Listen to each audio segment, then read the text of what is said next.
தங்களோட ரசிகர்களுக்கு சிறப்பு பந்தி போஜனம் ஏற்பாடு செஞ்சு அனைவரையும் ஆச்சரியத்தில் ஆழ்த்திருக்காங்க ஸ்டார் ஜோடி விஜய் தேவரகொண்டா, ராஷ்மிகா மந்தனா.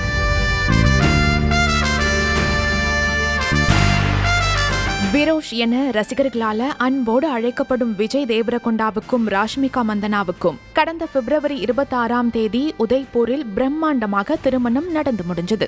இவர்களோட திருமணம் சமூக வலைதளங்கள்ல பிரபலமா பேசப்பட்டு வரும் நிலையில தங்களோட ரசிகர்களுக்கு சிறப்பு பந்தி போஜனம் ஏற்பாடு செய்து அனைவரையும் ஆச்சரியத்தில் ஆழ்த்தியிருக்காங்க விரோஷ் ஜோடி. இந்த நிகழ்வுல இருவரும் ரசிகர்களுக்கு தங்களோட கைகளாலேயே உணவு பரிமாறி பின்னர் அவங்களோடயே சேர்ந்து அமர்ந்து உணவு சாப்பிட்டிருக்காங்க. இந்த சந்திப்புல ரசிகர்களுடன் நேரத்தை செலவிட்டு அவர்களுடன் உரையாடி பின்னர் புகைப்படங்களும் எடுத்திருக்காங்க விரோஷ் ஜோடி. இது தொடர்பான வீடியோ இணையத்துல வைரலான நிலையில இவர்களோட இந்த அன்பான செயல் ரசிகர்களிடம் பெரும் பாராட்டை பெற்றிருக்கு. செய்திகளை உடனுக்குடனும் துல்லியமாகவும் தெரிந்து கொள்ள சப்ஸ்கிரைப் பண்ணுங்க.